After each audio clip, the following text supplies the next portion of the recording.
एक विधायक की बस ने एक पूरे परिवार को मौत के घाट उतार दिया। यहाँ के एक मंत्री जी को दिख रहा है कि एक भाई अपनी बहन से गले क्यों मिल रहा है। हिंदू राष्ट्र बहुत चर्चा का विषय है, इस पर आपका क्या ओपिनियन है? अगर देखा जाए तो ये राष्ट्र हिंदू बाहुल्य ही है। इंदौर के शीतला माता बाजार में मुस्लिम स्टाफ को नौकरी से निकाला जा रहा है क्योंकि भारतीय जनता पार्टी के नेताओं का दिमाग खराब हो गया। भारतीय जनता पार्टी के नेताओं को इस बात से कोई मतलब नहीं है कि जगह जगह पे सड़कें खुदी हुई हैं, जगह जगह पे गड्ढे हो रहे हैं। उन्हें दिख रहा है एक गरीब मुस्लिम व्यक्ति जो जैसे तैसे करके सुबह से लेकर रात तक मेहनत करके अपनी रोजी रोटी चला रहा है। आपको इंदौर जिला अध्यक्ष बनाने पर आपके पार्टी के कार्यकर्ताओं ने आपके और जीतू पटवारी जी के पोस्टर और बैनर जलाए, तो क्या कांग्रेस पार्टी के कार्यकर्ता नहीं चाहते थे कि आप जिला अध्यक्ष बने, या आपको पसंद नहीं करते वो? बच्चों के आईसीयू वार्ड में कैसे चूहे आ गए वहां तक के तो ठीक है, उंगलियां खा गए। अगर ईवीएम हैक्ड है तो फिर वोट चोरी या फेक वोटर लिस्ट बीजेपी को बनाने की क्या ज़रूरत है? और अगर फेक वोटर बना रहे मतलब ईवीएम सही से काम कर रहा है, जीतू पटवारी जी या दिग्विजय सिंह, टिकट बिकता है या मिलता है?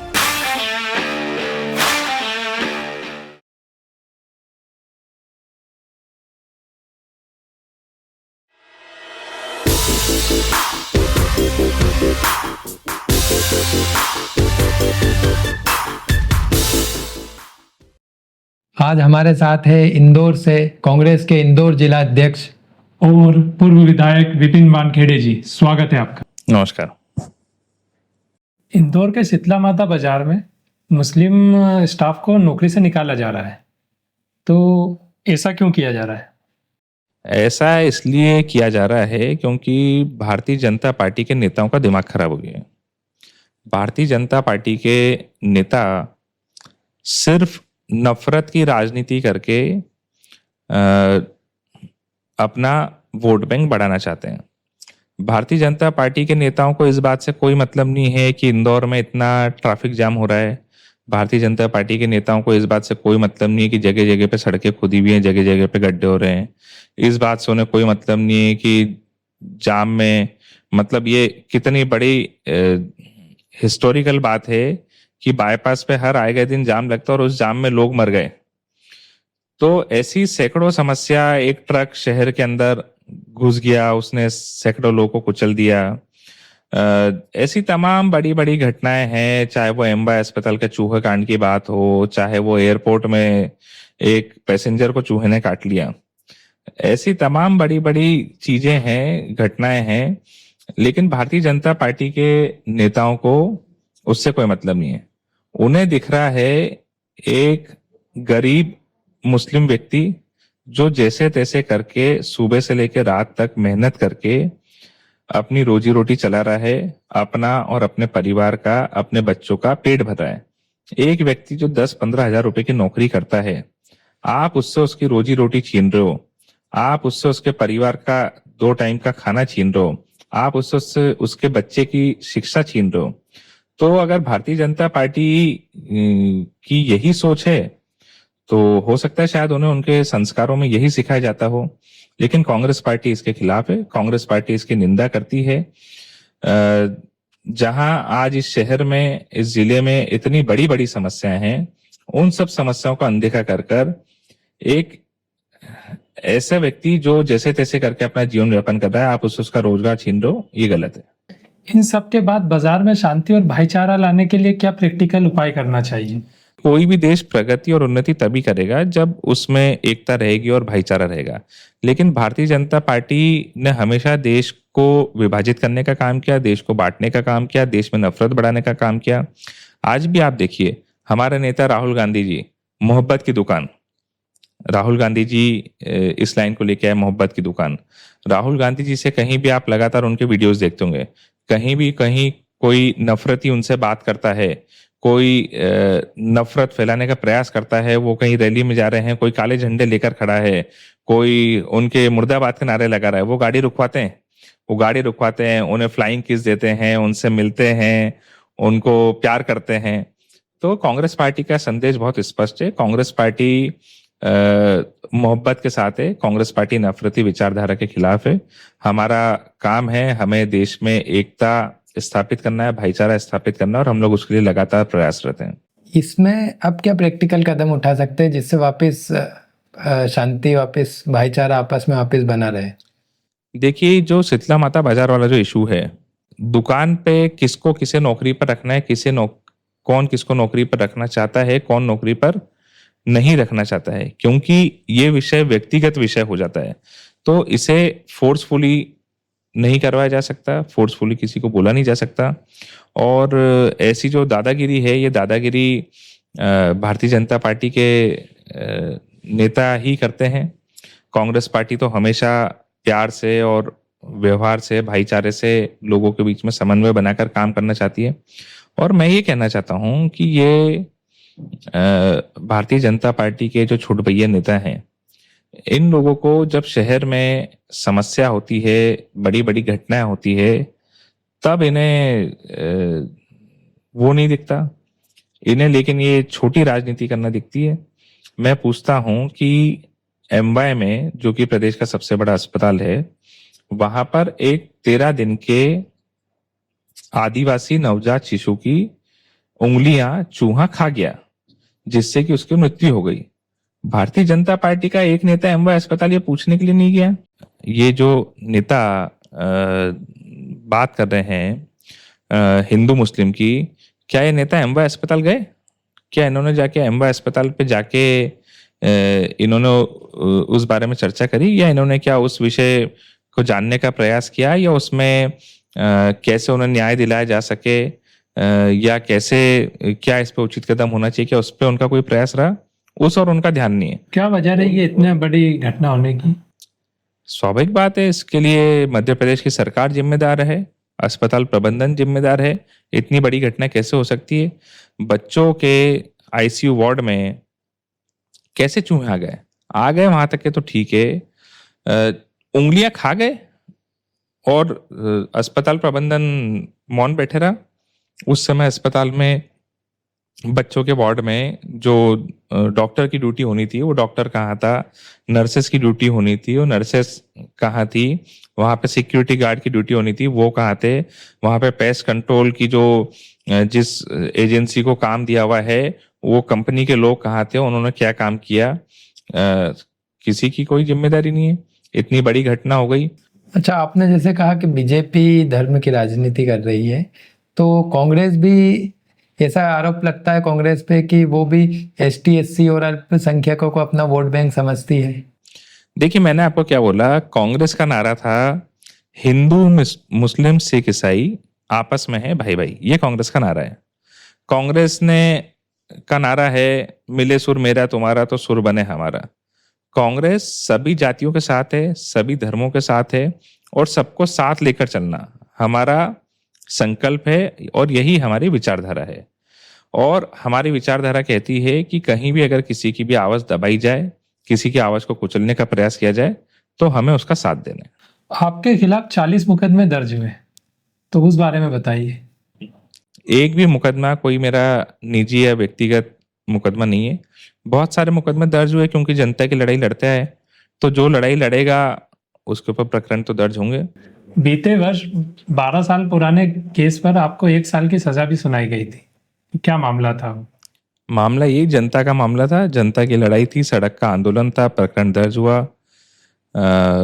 माननीय हमारी न्यायालय ने सजा सुनाई। ऐसी कई सारे प्रकरण दर्ज हैं, कुछ में बरी भी हुए हैं, कुछ में किसी में सजा भी हुई। तो ये तो जनता की लड़ाई है, चलती रहेगी। इसके जनता का प्यार और समर्थन भी मिलेगा, और माननीय न्यायालय की नाराजगी भी मिलेगी, जो हमें स्वीकार है। तो माननीय न्यायालय ने आपको एक केस में 2 साल की और एक केस में 1 साल की सजा सुनाई, तो आपको दोषी पाया गया, मतलब उन मामलों में? जो प्रकरण दर्ज कराया, वो प्रकरण दर्ज किसने कराया? किसी न किसी सरकारी विभाग के अधिकारी ने, किसी न किसी सरकारी विभाग के कर्मचारी ने प्रकरण दर्ज कराया। तो स्वाभाविक बात है कि अगर एक सरकारी कर्मचारी प्रकरण दर्ज कराएगा, तो भले वो प्रकरण झूठा दर्ज हुआ हो, लेकिन वो उससे पलटेगा नहीं। तो खैर ये कानूनी लड़ाई है, इसे हम कानूनी तरीके से लड़ रहे हैं। उसके बाद हम लोग हाई कोर्ट गए हैं और निश्चित तौर पे हाई कोर्ट में हमें न्याय मिलेगा। आपको इंदौर जिला अध्यक्ष बनाने पर आपके पार्टी के कार्यकर्ताओं ने आपके और जीतू पटवारी जी के पोस्टर और बैनर जलाए, तो क्या कांग्रेस पार्टी के कार्यकर्ता नहीं चाहते थे कि आप जिला अध्यक्ष बने, या आपको पसंद नहीं करते वो? देखिए, कांग्रेस एक परिवार है। इस परिवार में किसी की कोई नाराजगी हो सकती है, कोई शिकायत हो सकती है, लेकिन हम सभी लोग एक हैं। जिसकी जो नाराजगी थी, शिकायत थी, वो नाराजगी हम सब लोगों की आपस में चर्चा होती है, बातचीत होती है, और हमने ये तय कर लिया है कि हमारा सिर्फ एक लक्ष्य है। वो एक लक्ष्य है कि हमें इंदौर जिले में पूरी 9 की 9 सीटें कांग्रेस पार्टी को जिताना है और मध्य प्रदेश में कांग्रेस की सरकार बनाना है, और हम सब लोग अपने लक्ष्य पे लग चुके हैं। आपको नहीं तो पार्टी के कार्यकर्ता किसे जिला अध्यक्ष बनाना चाह रहे थे? देखिए, जो भी जिला अध्यक्ष बनता वो भी बहुत योग्य व्यक्ति होता, और मुझे बनाया है तो मैं भी अपनी पूरी जी जान लगा के, पूरी ताकत लगा के काम करूंगा। बहरहाल मैंने तो कोई दावेदारी की नहीं थी, लेकिन मुझे पार्टी के शीर्ष नेतृत्व द्वारा ये बोला गया कि आपको जिला अध्यक्ष बनना है, जिसे मैंने स्वीकार किया। और मैं हार्डकोर पार्टी का आदमी हूँ। पार्टी की विचारधारा के साथ, पार्टी के निर्णय के साथ काम करने वाला व्यक्ति हूँ। पार्टी मुझे अगर ये भी बोल दे कि आपको तमिलनाडु में जाके एक पोलिंग बूथ का अध्यक्ष हम बना रहे हैं और आपको उस पोलिंग बूथ पे परिणाम देना है, तो मैं निसंकोच अपने जीवन का जितना समय पार्टी चाहेगी उतना समय तमिलनाडु के उस पोलिंग बूथ पे जाके पार्टी को सशक्त करने का लगातार प्रयास करते रहूंगा। कार्यकर्ताओं का कहना है कि जीतू पटवारी जी की पसंद कोई और थी, पर आपको हाईकमान ने चुना, तो आप लोकल नेताओं की पसंद नहीं, शीर्ष नेतृत्व की पसंद है? ऐसी कोई बात नहीं। जीतू पटवारी जी भी पूर्ण रूप से कांग्रेस पार्टी की लाइन पर चलने वाले नेता हैं। उनका भी जो विचार है वो पूर्ण रूप से यही विचार है कि जो पार्टी का निर्देश हो उस निर्देश का पालन होना चाहिए, चाहे वो कोई भी हो। इंदौर में कांग्रेस मजबूत होगी, और वो कांग्रेस मजबूत होने में अगर सबसे बड़ा इसका श्रेय किसी को जाएगा तो जीतू पटवारी जी को जाएगा। क्योंकि इंदौर में कांग्रेस को मजबूत करने के लिए अगर कोई नंबर 1 पे व्यक्ति है जो सबसे ज्यादा इस बात के लिए संकल्पित है कि इंदौर में कांग्रेस को मजबूत करना है, तो वो हमारे प्रदेश कांग्रेस के अध्यक्ष जीतू पटवारी जी हैं। और जितनी चिंता उन्हें है, मैं मानता हूँ कि उससे ज्यादा चिंता किसी को नहीं है। आपको हमने देखा कि लकोटे की शर्ट पहने हुए हैं, अरमानी की घड़ी पहने हुए हैं, इस बारे में क्या कहना चाहेंगे? देखिए, मैं भी युवा हूँ, कपड़े पहनने का अधिकार मुझे भी है, और अगर मैं युवा हूं तो मुझे युवाओं के साथ चलना जरूरी है, आज के युग में चलना जरूरी है। तो मैं नहीं मानता कि कपड़े पहनना है या अच्छी घड़ी पहनना है ये कोई गलत बात है। मैं भी पहन सकता हूँ, मुझे भी अधिकार है। तो इतने महंगे शौक आप पूरे कैसे कर पाते हैं एक नेता होते हुए? अफोर्ड कैसे कर पाते? मैं बताऊं, सही बात तो है, जो शर्ट है और ये जो घड़ी है, ये शर्ट और घड़ी दोनों ही गिफ्टेड हैं। दोनों ही मुझे मेरे एक मित्र ने गिफ्ट किया, और घड़ी भी मुझे मेरे एक मित्र ने गिफ्ट करी। व्यवसाय, आप राजनीति तो करते हैं, इसके अलावा आप व्यवसाय क्या करते हैं? मैं पूर्ण रूप से सड़क का आदमी हूँ, कांग्रेस पार्टी के लिए समर्पित आदमी हूँ, और जनता की लड़ाई लड़ने वाले व्यक्ति हूँ। मेरा सुबह से लेकर रात तक सिर्फ एक ही काम है कि कैसे हम जनता की आवाज़ उठा पाएं और कैसे हम पार्टी को मजबूत कर पाएं। इसके अलावा मेरी दिनचर्या में मेरे पास और कोई काम नहीं होता है। सुबह से लेकर रात तक, अगर रात को 3 बजे भी कोई मुझे फ़ोन करेगा कि यहाँ पर ये पब्लिक का मुद्दा है, ये समस्या है, आपको यहाँ पहुँचना है, तो मैं तत्काल लोअर टी शर्ट में ही अपनी गाड़ी उठा के 10 मिनट में वहाँ पर पहुँच जाऊँगा। तो गुजारा करने के लिए क्या करते हैं? गुजारा हो जाता है, 2 टाइम की रोटी मिल जाती है, क्या प्रॉब्लम है? विधायक रहा हूँ, मुझे मेरी पेंशन मिलती है। या वो भी गिफ्ट में आ जाती है? पेंशन मिलती है, पेंशन से गुजारा हो जाता है। इसके पहले विधायक तो सैलरी मिलती थी। मशहूर stand up comedian Zakir Khan आपके जूनियर रहे, तो उनके बारे में कुछ बताइए। उनके, जाकिर खान के बारे में तो मैं जितना बोलूं उतना कम है, और मुझे तरस आता है भारतीय जनता पार्टी के नेताओं के ऊपर, जाकिर खान के लिए। एक इंदौर का युवा, एक आम परिवार का युवा, जो कि इंदौर के क्रिश्चियन एमिनेंट कॉलेज में पढ़ा, इंदौर के खजराना का रहने वाला है, उसने जाके पूरे देश में, पूरे विश्व में अपना नाम रोशन किया, इंदौर का नाम रोशन किया। अमेरिका जैसी जगह में, मेडिसन स्क्वायर में हजारों लाखों की संख्या में लोग उसे देखने सुनने के लिए आए। पूरा वर्ल्ड टूर करता है, पूरे वर्ल्ड में शोज करता है, लोग उसे देखने सुनने के लिए आते हैं। ये इंदौर के लिए गर्व का विषय है। लेकिन इंदौर के जो भाजपा के छूट भैया नेता हैं, अगर जाकिर खान का कहीं शो हो तो उसकी परमिशन लेने में आपत्ति दर्ज कराते हैं। तरह तरह की कैसे उसमें अड़ंगे डाल पाए, कैसे उसे रोका जा सके, उसके लिए प्रयास करते हैं। तो मैं मानता हूं कि ये बड़ा दुर्भाग्यपूर्ण है। जाकिर खान हमारे भाई हैं और इंदौर के सिर का ताज है, और जाकिर हमारे लिए, इंदौर के लिए, सिर्फ मेरे लिए नहीं, कांग्रेस पार्टी के लिए नहीं, इंदौर के लिए गर्व का विषय है। जाकिर का तो मैं बोलता हूं कि नागरिक अभिनंदन होना चाहिए इंदौर में, लेकिन उसकी जगह भारतीय जनता पार्टी की जो दिमाग में, जो उनके नेताओं के जो दिमाग में भूसा भरा हुआ है, उसकी जगह वो लोग जो है उसका अभिनंदन करने की जगह, स्वागत करने की जगह, उसकी जगह जब उसका प्रोग्राम होता है तो उसमें आपत्तियां दर्ज कराते हैं। अभी मुलाकात होती है जाकिर खान जी से? बिल्कुल होती है।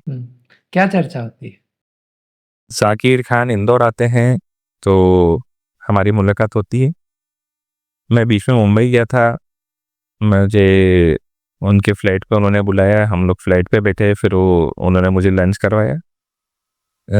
मैं इस बात में जाकिर की तारीफ करूंगा कि जाकिर, सिर्फ मैं ही तारीफ नहीं करूंगा, जाकिर के और जितने भी दोस्त हैं, उनके जो दोस्त हैं वो सब दोस्त भी मेरे संपर्क में हैं, क्योंकि वो लोग भी सब हमारे कॉलेज में थे। तो जाकिर का इंदौर में जिसके साथ जो संबंध था, वो संबंध वैसा का वैसा ही है। उस संबंध में कहीं भी ये कोई बात नहीं है कि जाकिर खान आज जाकिर खान बन गया तो जाकिर खान में कहीं कोई ईगो है या एरोगेंस है। वो उसके दोस्तों के लिए, उसके साथियों के लिए जो था वही है, वैसा ही आज भी है। तो ये बहुत उसकी काबिले तारीफ है। चर्चाएं बहुत सारी होती है, कॉलेज की होती है, दोस्तों की होती है, पारिवारिक होती है, हर प्रकार की चर्चा होती है। और चर्चा होती है चाचा विधायक है हमारे इसकी क्योंकि मैं विधायक रहा तो, और उनका जो है चाचा विधायक है हमारे, जाकिर का शो है, तो इसके बारे में एक विधायक क्या होता है, कैसा होता है, क्या काम होता है, कैसा होना चाहिए, इसके बारे में भी हमारी कई सारी चर्चा होती रहती। तो आपसे भी इनपुट ली गई, चाचा विधायक है? मैं ऐसा तो नहीं बोलूंगा कि मुझसे इनपुट लिए गए, लेकिन क्योंकि ये कॉमन हमारा इंटरेस्ट का सब्जेक्ट है तो उस पर काफी चर्चा होती। मरहूम राहत इंदौरी जी से भी आपके रिश्ते रहे हैं? राहत इंदौरी जी के लिए तो मैं क्या बोलूं। राहत इंदौरी जी जैसे मान लो कि एक पिता का मेरे सिर पर हाथ था, ऐसा मेरा उनसे पारिवारिक संबंध है। उनके बेटे सतलज भाई, सतलज राहत इंदौरी, वो भी शायर हैं और मेरे अभिन्न मित्रों में से एक हैं। राहत इंदौरी जी की राह पर चल रहे हैं और मुझे इस बात का पूरा विश्वास है कि इस दुनिया में जितना नाम राहत इंदौरी जी ने कमाया, उससे ज़्यादा नाम सतलज भाई कमाएंगे। तो मेरा उनसे बहुत ही पारिवारिक और बहुत ही नज़दीकी रिश्ता है। मतलब उनके जो कुछ चुनिंदा जो पारिवारिक रूप से जो जुड़े हुए लोग होंगे, जो नज़दीकी लोग हैं, उनमें से मैं एक हूँ। राहत साहब के लिए जितना बोला जाए उतना कम है। ऐसा मैं इसलिए बोलूँगा क्योंकि एक शायर जो होता है वो शायरी के अंदाज में दुनिया को सच दिखाने का, सच बताने का प्रयास करता है। इस मामले में राहत साहब ने शायराना अंदाज में इस देश की नफरती ताकतों को, इस देश की सरकारों को समय समय पर सही रास्ता दिखाने का प्रयास किए। कुछ एक क्वालिटी या कुछ एक सीख आपने उनके जीवन से ली हो? राहत इंदौरी जी का घर श्रीनगर एक्सटेंशन में है और आप अगर किसी से भी वहां पर जाके आसपास के मार्केट में पूछ लेंगे तो कोई भी सब्जी वाला, किराने की दुकान वाला आपको बता देगा कि राहत इंदौरी जी जब भी इंदौर होते थे तो अक्सर शाम को खुद सब्जी लेने जाते थे, खुद किराने की दुकान पर जाते थे। और ये उनसे प्रेरणा लेने की बात है कि एक इतना मशहूर व्यक्ति कितना सादगी से अपना जीवन बिताता है। इतनी सफलता मिलने के बाद, इतनी पॉपुलैरिटी मिलने के बाद पूरे विश्व में लोग उनको जानते थे।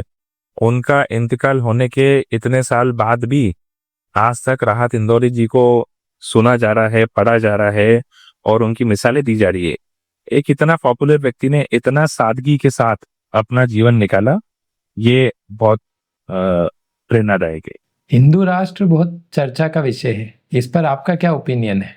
अगर देखा जाए तो ये राष्ट्र हिंदू बहुल भी ही है और हमारा तो बहुत क्लियर ओपिनियन है कांग्रेस पार्टी का। कांग्रेस पार्टी का क्लियर ओपिनियन है, कांग्रेस पार्टी हिंदू मुस्लिम सिख ईसाई सभी के साथ है। जो हमारा राष्ट्र है जैसा है हम ऐसा ही राष्ट्र चाहते हैं। हम इस राष्ट्र में कोई बदलाव नहीं चाहते और हम चाहते हैं कि राष्ट्र सबका है, सबका था, सबका है और सबका ही रहे और सब लोग आपस में एक परिवार के जैसे भाईचारे की मिसाल कायम करके रहें। आपकी पार्टी वोट चोरी का आरोप लगाती है, तो आपको क्या लगता है ये आरोप सही है? सही क्या, हमारे नेता राहुल गांधी जी तो प्रमाण दे रहे हैं।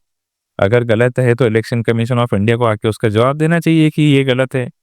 हमारे नेता तो लगातार पत्रकार वार्ता कर रहे हैं, खुले मंच से आरोप लगा रहे हैं, खुले मंच से प्रमाण दे रहे हैं और खुले मंच से चुनौती भी दे रहे हैं।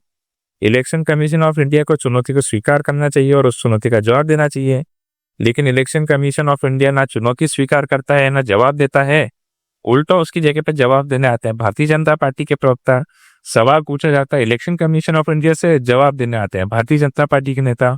तो इलेक्शन कमीशन ऑफ इंडिया को जवाब देने में क्या प्रॉब्लम है? अगर वो सही है तो उन्हें जवाब देना चाहिए और अगर जवाब नहीं दे रहे हैं तो ये इस बात को स्वीकार कर लिया जाए कि जो राहुल गांधी जी बोल रहे हो सही। तो वोट चोरी की समस्या को कैसे रोका जा सकता है? देखिए, वोट चोरी तमाम प्रकार से हो रही है। वोट चोरी भारतीय जनता पार्टी चुनाव आने के पहले प्रयास करती है कि फर्जी वोटर्स को ऐड करवा दिया जाए जो उनके पक्ष में मतदान करें। कांग्रेस पार्टी के वोटर्स का नाम कटवा दिया जाए ताकि जो है कांग्रेस का वोट कम हो जाए। कैसे भी करके मतदाताओं को पोलिंग बूथ उनके चेंज कर दी जाए ताकि वो मत डालने के लिए न जा पाए। जो कांग्रेस के मतदान केंद्र, कांग्रेस के पक्ष के मतदान केंद्र है जहां पर कांग्रेस को ज्यादा वोट मिलता है, उसका मतदान केंद्र कहीं दूर बन जाए या वहां पर असुविधा हो जाए। ऐसे तमाम प्रकार की कोशिशें भारतीय जनता पार्टी करती है। कांग्रेस पार्टी ने ये जितने भी विषय हैं, बिंदु हैं, इन सबको चिन्हित कर लिया है और उसकी लगातार हम लोग मांग कर रहे हैं। और आने वाले समय में अगर इलेक्शन कमीशन ऑफ इंडिया ने इन सब समस्याओं को दूर नहीं किया, विसंगतियों को दूर नहीं किया, तो फिर हम लोग सड़क पर उतरकर आंदोलन करेंगे। ये जितनी बातें मैंने बताई, ये अभी तक हम लोग कांग्रेस पार्टी अभी तक ईवीएम मशीन पर नहीं है। ये तो हम टेक्निकल इश्यूज बता रहे हैं वोटर लिस्ट से संबंधित कि वोटर लिस्ट में क्या क्या गलतियां हो रही है, क्यों हो रही है, कैसे हो रहा है। राहुल गांधी जी ने प्रेस कॉन्फ्रेंस करके बताया कि कैसे ऑनलाइन वोट्स को डिलीट कर दिया गया। तरह तरह के अलग अलग उन्होंने एग्जाम्पल बताया कि हर जगह पर कि सेम पैटर्न बताया या कहीं पर बताया कि सुबह 4:30 बजे उठ के जो है किसी ने वोट डिलीट कर दिए, कहीं पर ये बताया कि एक ही व्यक्ति ने इतने सारे वोट डिलीट कर दिए। तो उन्होंने प्रमाण दिए हैं, तो ये सब हो रहा है, ऐसा तो है नहीं। और अगर जिसका वोट डिलीट हुआ उस व्यक्ति ने पत्रकार वार्ता में आके घोषणा करी कि मैंने अपना वोट कैंसिल कराने के लिए, डिलीट करने के लिए कोई आवेदन ही नहीं दिया था, ऑटोमेटिकली मेरा वोट डिलीट कैसे हो गया? तो राहुल गांधी जी ने प्रमाण दिए हैं, इलेक्शन कमीशन ऑफ इंडिया को इसका जवाब देना चाहिए। जवाब नहीं देते हैं तो हम सड़क पर आंदोलन करेंगे। और भारतीय जनता पार्टी ने हमेशा प्रयास करती है कैसे इस देश में लोकतंत्र को कुचला जाए, कैसे संविधान को खत्म किया जाए। लेकिन कांग्रेस पार्टी महात्मा गांधी, अंबेडकर जी की विचारधारा पर चलने वाली पार्टी है। हम लोग लोकतंत्र में विश्वास करते हैं और जब तक भारतीय जनता पार्टी इस अपने लोकतंत्र को कुचलने का प्रयास बंद नहीं करेगी, तब तक ये हमारी लड़ाई चलती रहेगी। अगर ईवीएम हैक्ड है तो फिर वोट चोरी या फेक वोटर लिस्ट बीजेपी को बनाने की क्या जरूरत है? और अगर फेक वोटर बना रहे मतलब ईवीएम सही से काम कर रहा है? देखिए, ईवीएम को लेके भी समय समय पे देश के कई सारे विपक्षी दलों के प्रमुख नेताओं ने, कई सारे एडवोकेट्स ने अलग अलग समय पर आरोप लगाए हैं, उसके सैंपल एग्जाम्पल्स दिए हैं। बहरहाल बात यह है कि ईवीएम मशीन की जो चर्चा होगी वो तो तब होगी। फिलहाल की बात यह है कि जो मतदाता सूची में गड़बड़ियों के आरोप कांग्रेस पार्टी लगातार लगा रही है, राहुल गांधी जी आज देश के नेता विपक्ष हैं। देश का नेता विपक्ष अगर किसी मुद्दे को उठा रहे हैं और इलेक्शन कमीशन ऑफ इंडिया से सवाल पूछ रहे हैं, तो इलेक्शन कमीशन ऑफ इंडिया की जिम्मेदारी है कि वो उसका जवाब दें। रानीपुरा में जो बिल्डिंग हादसा हुआ है, तो पहले से ही कहा जा रहा था कि ये जर्जर हो चुकी है बिल्डिंग, हादसा होने की आशंका है, फिर भी क्यों कदम नहीं उठाया गया और हादसा हो गया? भारतीय जनता पार्टी की जो नेता हैं, उन नेताओं को जिन मूलभूत विषयों पे, मूलभूत मुद्दों पर ध्यान देना चाहिए, उनका ध्यान उस पर नहीं है। उनका ध्यान कैसे नफरत फैलाई जाए उस पर उनका ध्यान है। तो हमारा यही कहना है कि रानीपुरा में बिल्डिंग गिरी, एमवाय में बच्चों की उंगलियां चूहों ने कुतल दी, एक ट्रक जो है शहर के अंदर घुस गया, सैकड़ों लोगों को रोनते हुए निकल गया, एक विधायक की बस ने पूरे परिवार को मौत के घाट उतार दिया, एक मंत्री जी को ये सब नहीं दिख रहा है। यहाँ के एक मंत्री जी को दिख रहा है कि एक भाई अपनी बहन को प्यार क्यों कर रहा है, एक भाई अपनी बहन से गले क्यों मिल रहा है। उनको यहाँ पर जो हो रहा है, यहाँ पर लोग, एक इतना अच्छा शहर, यहाँ पे हर आए गए दिन लोगों को मौत के घाट उतार दिया जा रहा है, हर आए गए दिन लोगों की जिंदगी तबाह हो रही है। उनको वो नहीं दिख रहा है। उनको दिख रहा है कि देश के नेता विपक्ष ने अपनी बहन को प्यार कैसे कर दिया। तो ये तो भारतीय जनता पार्टी के नेताओं की सोच है, सिर्फ नफरत नफरत नफरत, छोटी सोच। इसके अलावा भारतीय जनता पार्टी के नेताओं के पास कोई काम नहीं है। हमारी यही मांग है कि भारतीय जनता पार्टी, क्योंकि इसलिए है विशेष करके मांग, इंदौर जिले में 9 के 9 विधायक भारतीय जनता पार्टी के हैं, महापौर भारतीय जनता पार्टी के हैं, सांसद भारतीय जनता पार्टी के हैं, जिले में 2 मंत्री हैं भारतीय जनता पार्टी के, मुख्यमंत्री खुद प्रभारी मंत्री हैं इंदौर जिले के। अब ऐसे जिले में भी समस्याएं आ रही है, ऐसे जिले में भी हर वर्ग परेशान है, चाहे वो किसान हो, चाहे वो युवा हो, बुजुर्ग हो, महिला हो, हर वर्ग आज यहाँ पर परेशान। और आप लोगों को ये नफरती बातें दिख रही हैं, आप लोगों को इतनी छोटी और गंदी मानसिकता के प्रश्न दिख रहे हैं। इसकी जगह इंदौर में जो काम होना चाहिए वो इम्पोर्टेंट है। आप आगर से चुनाव जीते थे और विधायक बने थे, फिर उसके बाद आप चुनाव हार गए, तो क्या जनता ने आपको मौका नहीं दिया या आप उनको कन्विंस नहीं कर पाए? जनता ने मौका दिया, मैं भी कन्विंस कर पाया। मुझे जो वोट मिले वो वोट पिछले चुनाव से ज़्यादा वोट मिले, लेकिन जो आज आप देख रहे हैं वोट चोरी का जो मुद्दा चलता है, मध्य प्रदेश में कुछ ऐसी गड़बड़ हुई जो कोई समझ ही नहीं पाया। मुझे पिछले चुनाव से वोट बढ़कर मिले, लेकिन फिर भी मैं चुनाव हार गया। ये अपने आप में बड़ा असमंजस वाला प्रश्न है कि जब मुझे वोट बढ़कर मिले तो फिर मैं चुनाव कैसे हार गया। भारतीय जनता पार्टी लगातार फर्जी वोटों को बढ़ाने के लिए काम करती है और कांग्रेस के विचारधारा के जो वोट हैं उनको कटवाने के लिए काम करती है। साथ में लाडली बहना मध्य प्रदेश में आई। पहले बोला जाता था कि चुनाव आ रहे हैं तो चुनाव में जो है किसी नेता ने ये बंटवा दिया, किसी नेता ने वो बंटवा दिया। अब जो है मध्य प्रदेश की सरकार ने ऑन द रिकॉर्ड ऑफिशियली खातों में पैसा डलवा दिया वोट लेने के लिए। तो ये सब कुछ उसके कारण रहे। हार का कितने वोटों का अंतर रहा? हार का अंतर रहा 13,000 वोटों का। तो आप इनडायरेक्टली कहना चाह रहे हैं कि चुनाव से पहले जो बहनों के खातों में पैसे गए वो एक तरह का लुभावन था? बिल्कुल लुभावन ही था। जो महिलाओं के खाते में पैसे गए वो उनका वोट प्राप्त करने के लिए ये योजना चालू की गई। तो अगला चुनाव आप आगर से लड़ेंगे या फिर इंदौर से लड़ेंगे? देखिए, मैंने इंदौर में घोषणा करी है कि मैं इंदौर से चुनाव नहीं लड़ूंगा। तो ये घोषणा मैं पहले ही कर चुका हूँ और इसमें कोई मैंने आते से ही, क्योंकि मुझे पार्टी ने जो इंदौर में जिम्मेदारी दी है, इंदौर में मुझे जिम्मेदारी दी है पार्टी को मजबूत करने की, सशक्त करने की।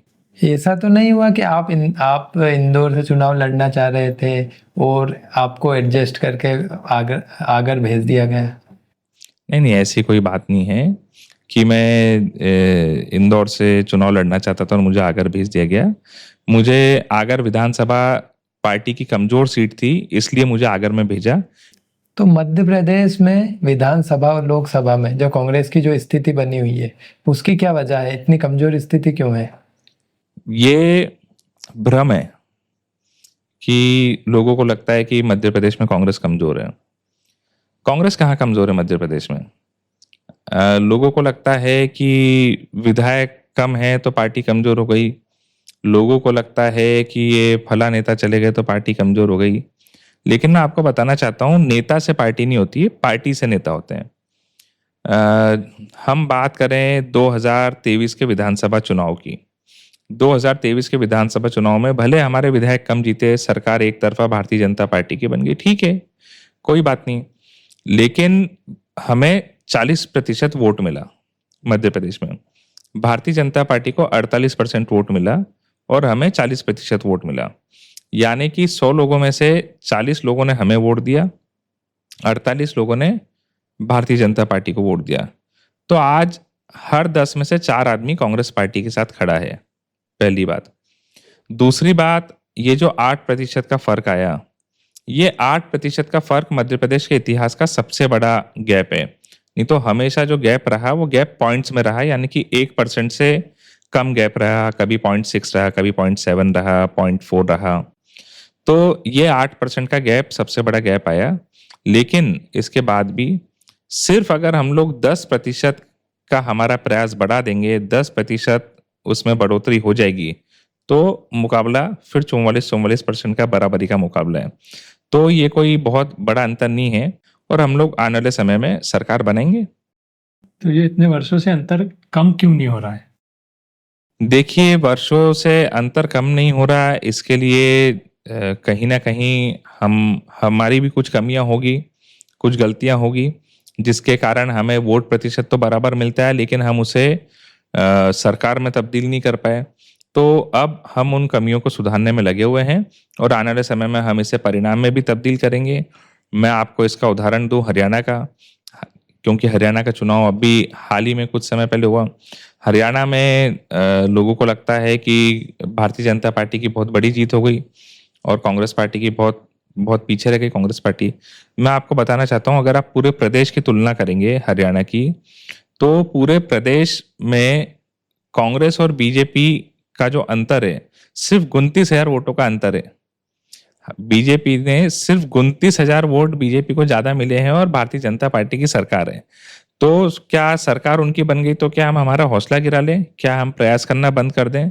नहीं, हमारा हौसला भी मजबूत है, हम प्रयास भी करेंगे। सिर्फ एक 29,000 वोटों का फर्क है, ये तो कैसे भी हरियाणा में भी पूरा होगा, मध्य प्रदेश में भी पूरा होगा और हम लोग इसके लिए प्रयासरत हैं। तो क्या एक वजह चुनाव हार की कांग्रेस के अंदर ही भीतरी गुटबाजी तो नहीं है? देखिए, लाखों लोगों का परिवार होता है, उसमें सब लोग किसी एक विचार पे सहमत नहीं होते हैं, लेकिन इसका मतलब ये नहीं है कि हम उसे नाम गुटबाजी का दे दें। और अगर बात ऐसी, अगर एक विचार पे सहमति नहीं है, इसे अगर हम गुटबाजी कहते हैं, तो फिर तो मैं बोलूंगा कि भारतीय जनता पार्टी में इससे 100 गुना ज्यादा गुटबाजी है। तो राजनीति में शुरुआत कैसे हुई? पिताजी कांग्रेस के बारे में बताते थे, अखबार में पढ़ता था, टीवी में देखता था। तो जब स्कूल में था, स्कूल से ही मेरे दोस्त मुझे नेता बोलते थे। और जब कॉलेज में गया तो पहले साल कॉलेज के मैं कॉलेज का सांस्कृतिक प्रकोष्ठ का कॉलेज का अध्यक्ष बना। उसके बाद मैं कॉलेज का सचिव बना। उसके बाद में एनएसवाई का शहर महासचिव बना। उसके बाद में फिर क्रिश्चियन एमिनेंट कॉलेज में पढ़ता था। उसके बाद आसपास के 8, 10, 15 कॉलेजों में मैं एनएसवाई की तरफ से पैनल लड़ाने लग गया। ऐसे करके राजनीति की शुरुआत हो गई।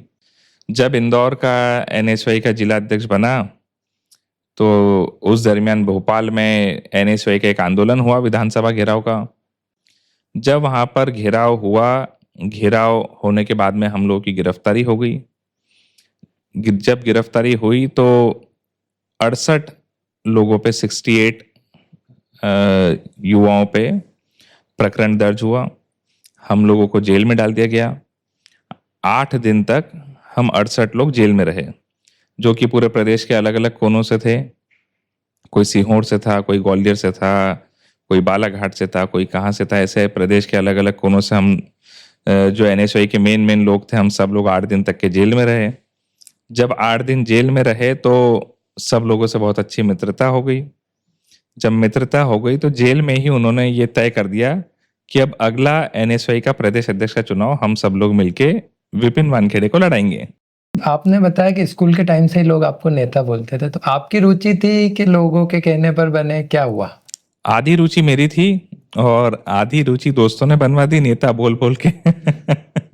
तो वो नेता बोलते गए और मैं अपने आप को नेता मानते गया कि मैं तो नेता ही हूँ। तो आप खुद एक छात्र नेता रह चुके हैं, तो उस टाइम के छात्र नेता में और आज के छात्र नेता में क्या अंतर है? देखिए, उस टाइम भी छात्र राजनीति चरम पर थी, आज भी छात्र राजनीति चरम पे है। थोड़ा सा फर्क है कि उस समय की छात्र राजनीति में सोशल मीडिया नहीं था और आज की छात्र राजनीति में सोशल मीडिया है। आज पूरे देश के अलग अलग हम छात्र नेताओं को देखते हैं। आज की छात्र राजनीति सोशल मीडिया पे काफ़ी हद तक निर्भर हो गई, क्योंकि आज का जो युवा है वो हर युवा दिन भर में 2-4 घंटे बैठ के स्क्रॉल करता है और रील देखता है। तो आज की छात्र राजनीति में सोशल मीडिया की एक अहम भूमिका हो गई। बहरहाल मैं बोलूँगा कि आज के जो छात्र नेता हैं, विशेष करके जो एनएसवाई से जुड़े हैं, पूरे देश भर में अच्छा काम कर रहे हैं। तो आपके आंदोलन कितने अलग थे जब आप आंदोलन करते थे? देखिए, जब हम आंदोलन करते थे तब सोशल मीडिया का कोई काम नहीं था। तब ये मकसद तो होता ही नहीं था कि फोटो आ रहा है कि नहीं, वीडियो बन रहा है कि नहीं। उस समय पूर्ण रूप से लड़ाई होती थी मुद्दों की, और हमने जो लड़ाई लड़ी वो मुद्दों की लड़ाई लड़ी। किसी भी इशू को अगर उठाया तो जब तक उस इशू का समाधान नहीं हुआ, छात्रों को उनका अधिकार नहीं मिला, तब तक के उस इशू को हमने छोड़ा नहीं। तो हमारे आंदोलनों में और आज के आंदोलनों में अगर मैं बोलूं तो हमारे समय के जो आंदोलन थे, मैं बोलूंगा वो आंदोलन एग्रेसिव होते थे, और आज के जो आंदोलन है वो इतना एग्रेसिव नहीं है। एग्रेसिव से मतलब? एग्रेसिव से मतलब कि जब तक मांग पूरी ना हो तब तक अड़े रहना, तब तक लड़ते रहना। जब हम आंदोलन करने जाते थे तब एक विषय को लेकर अगर गए, अगर वो विषय का समाधान 10 मिनट में हो गया तो ठीक, नहीं हुआ 1 घंटा लग जाए तो ठीक, पूरा दिन बैठना पड़ जाए तो ठीक, 1 महीना भी बैठना पड़ जाए तो ठीक, लेकिन जब तक कि उसका समाधान नहीं होगा तब तक के उठेंगे नहीं। ऐसा भी कहा जाता है कि ये टेबल ठोकना, गेट तोड़ना, ये आज के नेताओं ने आपसे ही सीखा है। ऐसा मैं तो नहीं कह सकता कि किससे सीखा है, लेकिन इस सब का मेरा एक लंबा इतिहास रहा। तो ये जो बीच में प्रदेश में छात्र राजनीति को रोकने के लिए छात्र संघ चुनाव बंद कर दिए गए थे, तो वो क्या इसीलिए थे ताकि जो छात्र नेता है वो विधानसभा और लोकसभा तक ना पहुंच पाए? छात्र संघ चुनाव रोकने का कारण यही है कि लगातार जो स्टूडेंट मूवमेंट से, यूनिवर्सिटी के इलेक्शन से जो लीडरशिप निकल के आ रही है, सरकार उस लीडरशिप को रोकना चाहती है। इसीलिए छात्र संघ चुनाव पे प्रतिबंध लगाया गया। लेकिन ऐसा नहीं होना चाहिए। इसलिए नहीं होना चाहिए क्योंकि आज हम प्रदेश के और देश के जितने भी बड़े नेता देखते हैं, ये बड़े नेता कहीं ना कहीं छात्र राजनीति से निकल कर आए हैं। आपको राष्ट्रीय स्तर पर भी कोई पद या स्थान देने की चर्चा हो रही थी? 2 बार एनएसवाई का राष्ट्रीय अध्यक्ष बनाने के लिए हमारे नेता राहुल गांधी जी ने मेरा इंटरव्यू लिया। एक बार युवक कांग्रेस का राष्ट्रीय अध्यक्ष बनाने के लिए हमारे नेता राहुल गांधी जी ने इंटरव्यू लिया। कई सारे मौक़ों पर राष्ट्रीय स्तर पर, प्रदेश स्तर पर मुझे अवसर दिया गया। लेकिन मैंने आपको बताया मैं पार्टी का कार्यकर्ता हूँ। मुझे अगर एक पोलिंग बूथ का अध्यक्ष भी बनाएंगे तो मैं सहर्ष उसे स्वीकार करूंगा और पोलिंग बूथ का अध्यक्ष बन के वहां पर पार्टी का काम करूंगा। तो मुझे जिम्मेदारी दी गई है जिला अध्यक्ष की।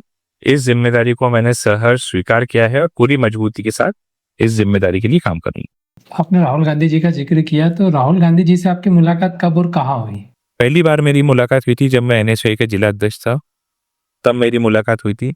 और उसके बाद से लगातार कई मर्तबा राहुल गांधी जी से मुलाकात होती रही, उन्हें सुनने समझने का अवसर प्राप्त होते रहा और उनका मार्गदर्शन प्राप्त होते रहा। तो ये मेरे लिए सौभाग्य का विषय है कि हर थोड़े बहुत समय में कहीं ना कहीं किसी न किसी अवसर पर उनका मार्गदर्शन मुझे प्राप्त होता है और उन्हीं के सानिध्य में हम सब कांग्रेस के लोग काम करते हैं। ऐसा भी कहा जाता है कि राहुल गांधी जी से मिलने के बाद आपकी सियासत का सितारा चमक गया, और नहीं तो आपको और इंतजार करना पड़ता विधायक या विधानसभा की टिकट के लिए। देखिए, ये राहुल गांधी जी एक ऐसे नेता हैं जो अपने एक छोटे से छोटे कार्यकर्ता पर भी नजर रखते हैं। भले किसी को महसूस हो या ना हो, लेकिन उनकी नज़र सबके ऊपर रहती है कि कौन कैसा काम कर रहा है, कौन क्या काम कर रहा है, कहाँ कर रहा है। और इसीलिए मुझे जिला अध्यक्ष की भी जिम्मेदारी दी गई, कहीं ना कहीं इस बात को देख करके कि इसे जैसे आगर भेजा था किला लड़ाने के लिए, वैसे इंदौर में किला लड़ाना है, इसके लिए मुझे जिम्मेदारी दी गई। तो ऐसा कहा जाता है कि आप बीच की लिंक तोड़ देते हैं और सीधा हाई कमान के पास से। ऐसा कुछ नहीं है। राहुल गांधी जी हमारे नेता हैं, जीतू पटवारी जी हमारे प्रदेश कांग्रेस के अध्यक्ष हैं। उनके नेतृत्व में, उनके मार्गदर्शन में हम लोग यहाँ पर काम कर रहे हैं और देश में राहुल गांधी जी के नेतृत्व में और प्रदेश में जीतू पटवारी जी के नेतृत्व में हम लोग सफलता हासिल करेंगे। अब रैपिड फायर राउंड की बारी है, तो हम आपसे कुछ क्वेश्चन करेंगे, आपको उसमें से एक चूज करना है। तो ईवीएम या ballot paper? Ballot paper. Agar या इंदौर? दोनों। दोनों? ये तो अगर किसी एक को चुनना हो तो? नहीं, एक को नहीं चुना जा सकता। आगर के प्रति भी मेरी जिम्मेदारी और इंदौर के प्रति भी मेरी जिम्मेदारी। जीतू पटवारी जी या दिग्विजय सिंह जी? दोनों। ये डिप्लोमेटिक हो रहा है। देखिए, दोनों। जीतू पटवारी जी हमारे प्रदेश के अध्यक्ष हैं, दिग्विजय सिंह जी हमारे पार्टी के वरिष्ठ नेता हैं। ऐसा किसी एक को चुनना पड़े, उन दोनों पे ही ऐसे विचार नहीं है कि किसी एक को चुनना पड़े। कांग्रेस पार्टी एकजुट है और सब लोग एकजुट होकर पूरी ताकत से, हमारा लक्ष्य भारतीय जनता पार्टी। सवाल होना चाहिए था कांग्रेस या बीजेपी।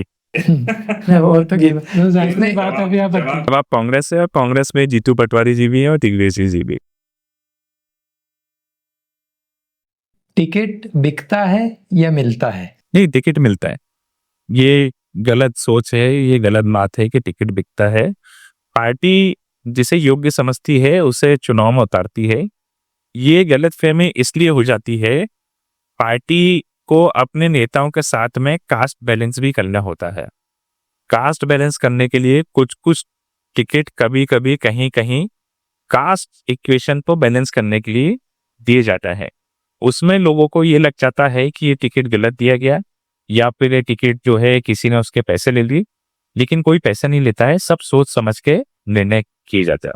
आपको द अफजल इकबाल शो पर आकर कैसा लगा? द अफजल इकबाल शो पर आकर मुझे बहुत अच्छा लगा और ये बड़े हर्ष का विषय है, आप लोगों ने मुझे यहाँ पर आमंत्रित किया और मैं भगवान से प्रार्थना करता हूँ कि आपका पॉडकास्ट शो लगातार उन्नति करे, प्रगति करे, आप लोग कामयाबी हासिल करें और लाखों नहीं बल्कि करोड़ों में आपके सब्सक्राइबर्स हों, आपके फॉलोअर्स हों और हम सब लोग मिलके इंदौर को एक नई दिशा में लेकर जाएंगे। यही मेरे ख्याल से हम सब लोगों का संकल्प है। Thank you. तो दोस्तों, आज का एपिसोड यहीं खत्म होता है। मिलते हैं अगले एपिसोड में।